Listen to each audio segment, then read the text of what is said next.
Hi, I'm Hannah from the Central Australian Frack Free Alliance. The NT government are in the process of backflipping on their commitment to offset all NT fracking emissions, and we wanted to make sure you were across what's happening and what you can do. Following the NT fracking inquiry, the Gunner government promised to make the fracking industry offset all of its greenhouse gas emissions. This means that for every tonne of greenhouse gas released into the atmosphere, gas companies pay for a tonne to be taken out of the atmosphere. In the Territory, offsets usually involve reducing emissions by funding bushfire management programs. To find out just how much greenhouse gas fracking the Beetaloo Basin will release, we hired the very same analytics company that gas companies in the government use to crunch their numbers, Reputex. And look what we found.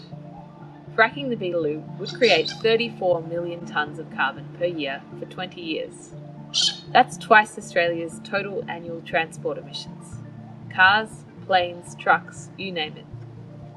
It's very hard to offset that much carbon, probably impossible. There are currently only 16 tonnes of accredited offsets produced in the whole of Australia each year, less than half of what this one gas field would require to break even on carbon emissions.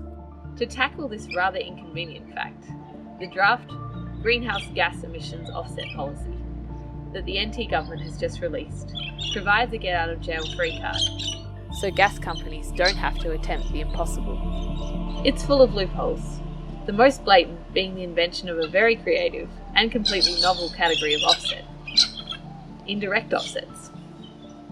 Indirect offsets means that gas companies like Origin could frack for gas in the Beetaloo Basin and create more than 1 billion tonnes of emissions as Territory temperatures soar, all the while claiming to be carbon neutral, just by saying, "It's all good.